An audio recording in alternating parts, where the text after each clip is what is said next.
Let's hit it.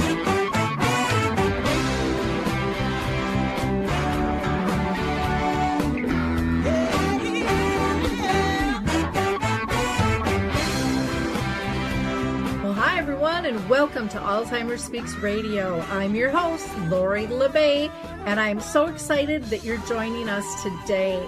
We are going to have a fascinating conversation, as usual, as we learn from people all around the world at all ages and stages of life. Stay tuned as we shift our dementia care from crisis to comfort. Here we go. What you think about, you will bring about.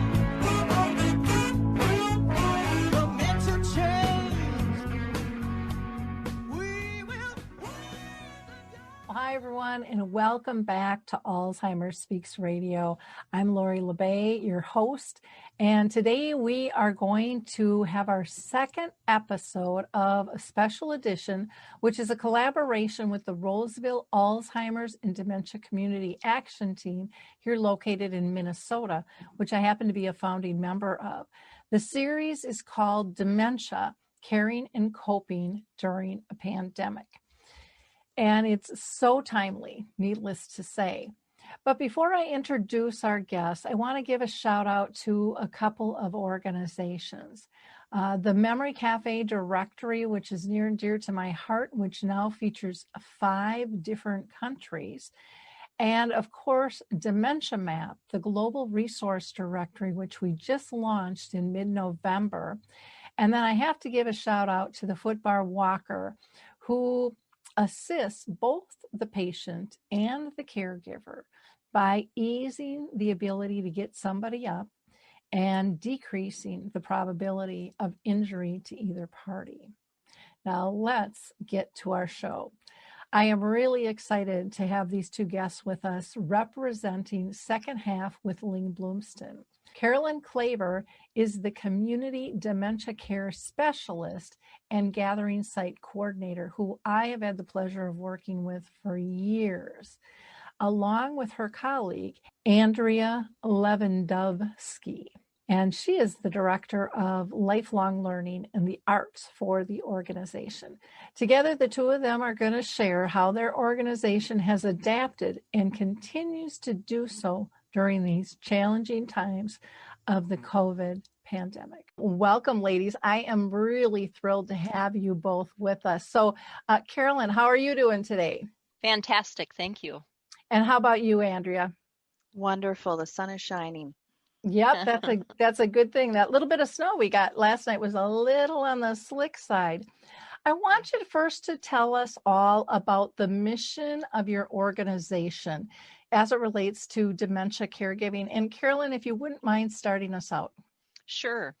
So Lyngblomsten provides a ministry of compassionate care and innovative services to older adults through healthcare, housing, and community services. Through Second Half with Lyngblomsten, one of our expertise areas is supporting family and friends who are caring for a person living with dementia in the community, which includes providing quality group programming to people living with dementia. We are proud of over 20 years of serving these individuals through the group respite program called The Gathering. Great. Andrea, do you have anything you'd like to add? Sure. When the restrictions due to COVID-19 pandemic hit, we quickly pivoted and we developed an online group e-respite program. Since Lyngblomsten strives to provide unmatched person-centered experiences, which is evident with the e-respite programming developed during COVID, and Lyngblomsten's innovative services and resources include those provided by our Lifelong Learning and Arts Department, which we were able to capitalize on during the pandemic. We have had the ability and opportunity to utilize these resources and the connections already in place within Lyngblomsten's Lifelong Learning and Arts Department to modify the quality activities and programs to serve the vast community. Carolyn, anything else you want to add? Yeah, I'll just say in addition, all dementia-specific caregiver support groups are now offered online through Zoom, and we are sending over 200 emails each time to caregivers with activity suggestions as well as caregiving tips and support. Individual caregiver support sessions are available by phone. During these calls, a caregiver social worker is able to provide reassurance, guidance, and offer strategies for support and self-care. We are committed to lessening the burden for our dementia caregivers and provide joyful, dignified programming for persons with dementia. Well, that's fantastic. You guys have done incredible work for years, so it's just kind of an honor to be able to be talking with you guys and sharing Thanks. this information. I want to hear from you both on what was the initial impact when COVID hit. I mean, those restrictions, I mean, they had to be mind-boggling and a lot of adjusting going on with the organization. So who'd like to take that first? Well, I'll start by saying right away in March of 2020, the gathering had to be suspended, as have all of our in-person support groups and one-on-one meetings with caregivers. And so then Lyngblomsten's Lifelong Learning and Arts Department has all these wonderful programs and activities that were scheduled to take place throughout the gathering sites that, of course, we had to cancel or modify. We wanted to do that in a way where we could meet the virtual distance learning model and bring that directly to those folks in their homes. So we quickly pivoted and used the virtual component to allow us to offer more activities and resources to these caregivers, as well as the gathering participants and community members as well. Well, that's fantastic because I know, I mean, I talk with a lot of people all over the world, and there's a lot of organizations that didn't pivot and still haven't pivoted, in terms of continuing to figure out how do we deliver the services we once gave. They're kind of waiting for things to go back to normal. And families are really struggling out there. So I'm thrilled that you guys were able to do that so quickly. Carolyn, what were some of the things that you first tried, when you're trying to continue to provide services? Right. We started out with telephone support groups, and as a short time went on, we went on to Zoom support groups, and then some caregivers call into that if they would prefer. We also do the daily caregiver emails with activities to support them being at home. And both of those things started right away in March. Our Lyngblomsten's Director of Lifelong Learning and the Arts, which is Andrea, she has been a big help to us in providing appropriate and meaningful activities and resources for these daily caregiver emails. I mean, there are times that I have over 10 attachments. Many of these activities come from our Library of Arts, Music, Reminisce, Nature, History, Poetry, Storytelling files within our Lifelong Learning and Arts Department. We also continued our one-on-one caregiver support, which is also can be education or referrals. We've done it over the phone, through email, we've done it through Zoom. And second half with Lyngblomsten staff discussed and implemented these services really as soon as possible. So we were doing this in March. The support groups and caregiver emails were started in March, and the online group e-respite was started in July. Wow. Starting in March was pretty much unheard of with people, with organizations on the whole. There were very, very few that I know of. And like I said, I talked to a lot that hopped on the stick as fast as you guys. So kudos to that. And thank you. And kudos to developing the respite, because that is something that, people are just really, really needing, especially, with all the adult days now aren't there. I mean, people are really struggling. Anything else that you wanted to add to that, Andrea? I think we've got it covered.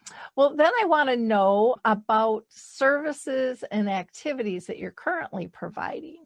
And how are those being received? Carolyn, did you want to kick that one off? Sure.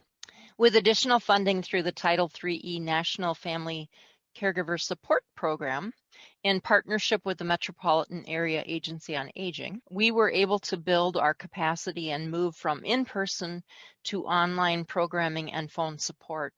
And so Andrea and I are going to list a few here for you. Yeah, our first one is the group e-respite that we've been talking a little bit about. It's a daily hour of stimulating and engaging activities for people with dementia. We serve up to 5 participants in each session, and caregivers remain in their home, but they have an hour to take some time for themselves. And we've heard so many great stories of caregivers doing that. They let us know what they're off doing. We provide wonderful, meaningful activities, and that's very important to the mission of Lyngblomsten, which include reminisce, education, nature, exercise, music, and group storytelling. So these are all intentionally developed to engage the participants for a full hour using a virtual platform, and we're using Zoom. Wonderful. I can't even imagine how much that is appreciated by both families and the person with dementia, because they need a break from us too. Yeah, absolutely. And that isn't talked about too often. Carolyn, what are some other things you're doing? Well, we have several things. So I'll start with the emails for caregivers, which includes activity suggestions for that person with dementia. For many months, 8 months, we did Monday through Friday emails. Now we've gone to weekly because I've gotten so busy with the e-respite program. We're expanding those.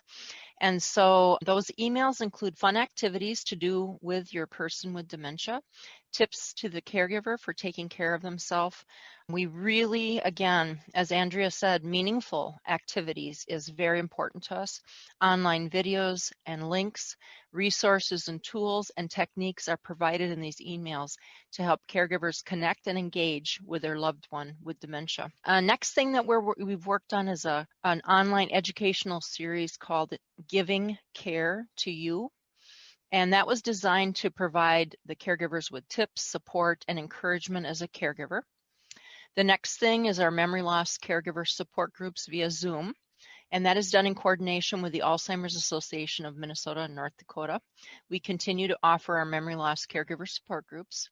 These support groups meetings are held via Zoom video conference. However, we do have participants that opt to call in sometimes with their phone instead, and we always welcome new members to those important support groups. The next piece that we have continued doing is caregiver coaching, known as REACH, through Zoom. And we've provided this caregiver coaching through this program that stands for Resources for Alzheimer's Caregiver Health. The program is offered over the phone or through the Zoom video. The next piece is telephone support, which is individual caregiver support sessions, and we've done those over the phone. During these calls, we've been able to provide reassurance, guidance, and strategies for support and self-care. And these calls are available on an as-needed basis or scheduled regularly as monthly or twice monthly appointments. If you're interested, you can get an idea of these services at lyngblomsten.org/COVID-19-caregivers. Wonderful. What makes these successful, Carolyn? Well, I'll tell you, after 20 years of doing the gathering, and then for a year, I piloted with a doctoral student an early memory loss program. And then for a year, Jeannie Schuler piloted a project that connected one-on-one volunteers with people with dementia via Skype. So with all this experience and knowledge that we've gained over the years, we had ideas of what might be successful, including how critical engaging programs were needed to care for the dyad, that person living with dementia, and the family caregiver. Added to that, the COVID restrictions and our participants not having the opportunity for their own community or stimulation. We took what we knew, we utilized our expertise, we leaned heavily on specific staff, being myself as the dementia community care specialist, and Andrea with her specialty in lifelong learning and the arts. And we intentionally designed a 1-hour program, including what Andrea mentioned, the sing-alongs, the exercise, the reminiscing, the education, because we really believe you're never too old to learn. And we also wanted creating and socializing to be a part of that hour. We are dignified in our approach and value each person's history and life story, which adds to the depth and beauty of the group. Oh, I believe that. Andrea, anything that you want to add to that? It is really pulling off of that library of resources and tools and techniques that Lyngblomsten has built into our mission and our culture. And it really helps that Carolyn and I have many, many years of experience working with people with dementia, and that we were able to use these different techniques and pivot quickly. But it also helps that we were able to provide these tools and techniques to the caregivers as well through those emails that Carolyn mentioned earlier. Fantastic. Now, Andrea, I want to talk to you because, we're talking about how great everything's working, but we know everything's not smooth as pie. and there's some challenges with dementia. So what kind of challenges did you face? Well, our biggest challenges is really the technical side of things. So Zoom isn't perfect, and of course, people have their own internet connection problems at times. But when it works, it's really great. And for the most part, we actually have been very blessed that it works most of the time really well. So we really have been thoughtful in that technical process, and that's why both Carolyn and I are on each of the eRespite Zoom sessions, so that if there is technical difficulty for one of us, the other one can jump in, and hopefully that kind of provides a seamless session for the participants. Well, in dementia, I think one of the nice things with this population too is what I have found over the years, because I've done a lot of technology for a lot of years before it was really even popular. And what I found was the audience didn't care if it was perfect. Right. They just loved the connection, and they were very forgiving of, we'll just get off and we'll reconnect again if it's not working, That's right. I mean, typically really, really patient and really, really giving, going for the big picture there. Anything else you wanted to add to the challenges, Carolyn? I just think that this eRespite has ended up being a great value to our caregivers and their loved ones living with dementia. The virtual connections aren't working for everyone, and the limited respite services available in the community has definitely increased the loneliness, the burden, and the isolation. So fascinatingly enough, Lori, I think that this was almost a perfect time, because maybe those that would have been said no otherwise were willing to give us a try right now. Yeah. We've had to do some cheerleading and say, don't plan on being the same as your family Zoom sessions. This is intentionally reaching your person each and every time. Wonderful. I'm with you. I think COVID, is much as I wouldn't wish it on anybody, I think it's brought us some big gifts in terms of getting more people used to technology, telemedicine. I mean, you can kind of go on and on and on, but people are connecting in ways they never did before with people they never did before. Yeah. And I think that that's a really positive thing.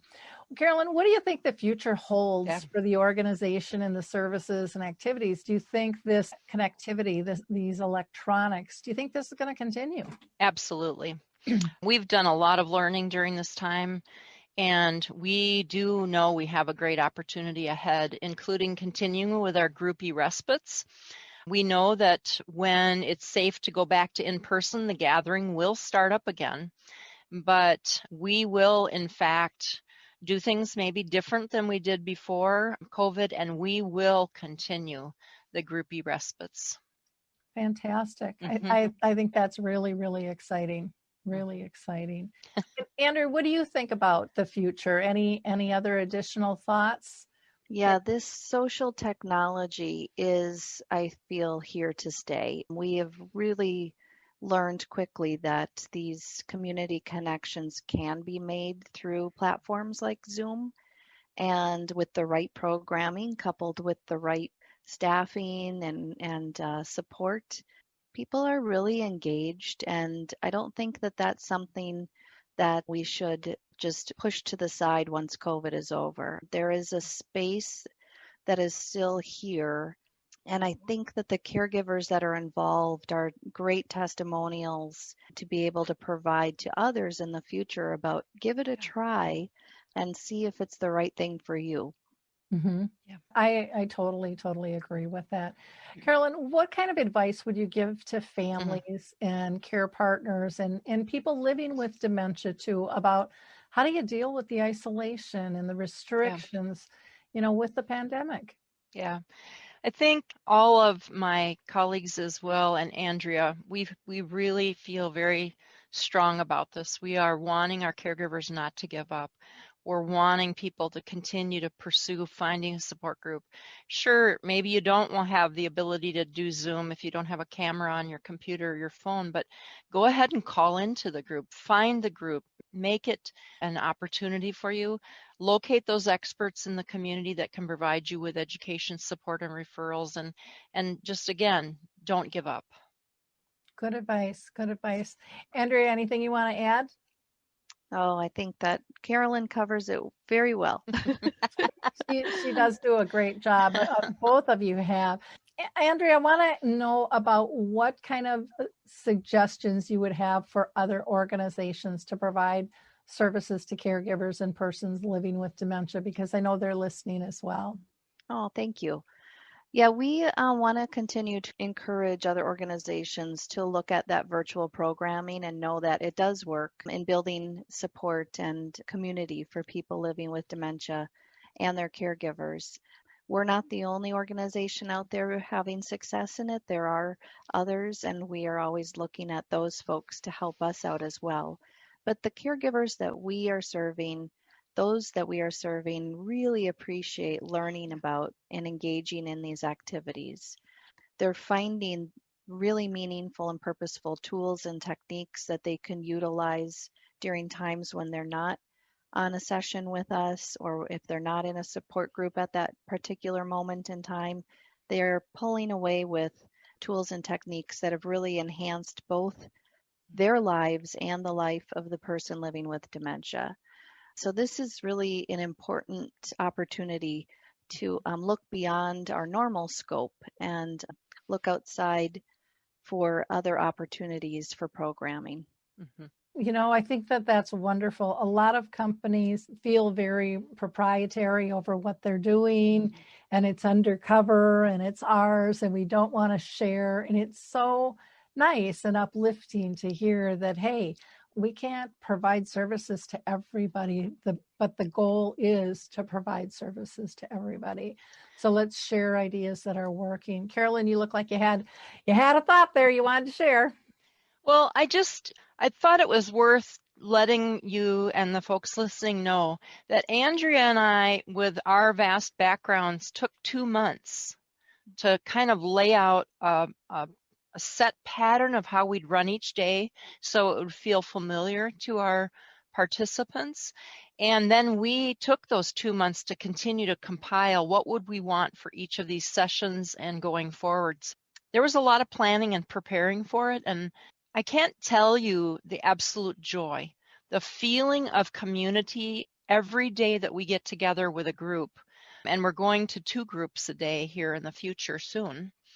Every session feels like you're sitting down with a group of good friends. Some of our friends have a hard time, they have aphasia. Some of our friends have a harder time remembering specific things, but it doesn't matter. This group is so loving, so caring, so accepting. It has been, well, Andrea and I've said this so many times, it's the highlight of our day. Pretty nice to like your job that much. Yeah. You know, it is. It really is. What a gift. And then to be appreciated every time you do it. You can see just that camaraderie, those connections being made. And I would imagine some people are connecting outside of you once, which is really important too, and such a beautiful growth pattern to be able to have those peers built in. And in a safe way. I remember years ago when Facebook was kind of just starting with their groups, and people just poo-pooed anything digital. Those aren't real friends. No way. And I mean, I've seen that time and time again over the years of the deep relationships that are built, and people just saying how they have really saved one another when they've been in crisis. They had a friend to call. And not that a hotline isn't helpful, but sometimes you want to just talk to somebody who knows your situation personally and is walking in that path. And I know you guys give out all different types of a resource. Yeah. Andrea, anything that you wanted to add? Well, just for the group e-respite program, it's really nice to see these connections being made peer-to-peer and how much they're enjoying seeing one another, even on a platform like Zoom. It doesn't stop people from creating relationships and friendships with one another. Yeah, it's beautiful. I know sometimes they just get their one-liners going back and forth with one another, and I mean, it just gets the whole group going.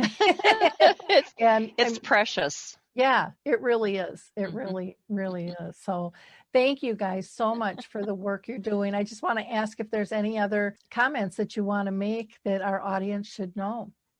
I think it's important to continue, like Carolyn said earlier, you're never too old to learn.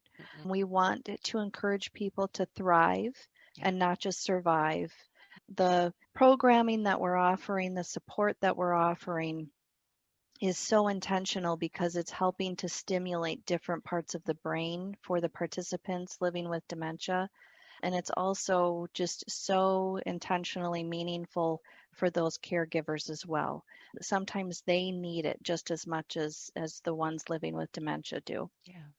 Oh, exactly. Everybody feels loneliness and disconnected, and it's important to have those connections. Well, thank you, ladies, so much for the work you're doing. And they've made it easy in terms of contact. So we're just going to put that up for you to see. But there'll be one contact number that you can call with any of your questions regarding any of their programs, or you can email them at caregiving@Lyngblomsten.org. And that's hot linked in the blog and on the radio page, so you can directly go there. And we're also going to add the link to the website that's going to get you not to all of their services, but directly to the caregiver resources. Right. And that's a lengthy one, so I'm not even going to say it, but again, you'll see it on the screen here, and we'll have that hot linked for you. I want to thank the Roseville Alzheimer's and Dementia Community Action Team for putting this program together. We're going to continue to talk to different organizations about how they are caring and coping during the pandemic. So thank you again, ladies, so much for what you're doing. And I look forward to seeing what you're going to be up to next. Thanks, Lori. See you later. Bye now. It's time to rethink, renew, and reimagine retirement. Hey everybody, Jared Sylvester here, host of Retire Repurposed. Now, this podcast is about the non-financial parts of retirement, which many times can be even more challenging than the financial. We believe retirement is not the end, rather the beginning of what could be the most impactful, purposeful, and fulfilling season of a person's life. So don't retire, become repurposed. To listen now, search Retire Repurposed on your favorite podcast platform, Senior Resource, or Life Audio.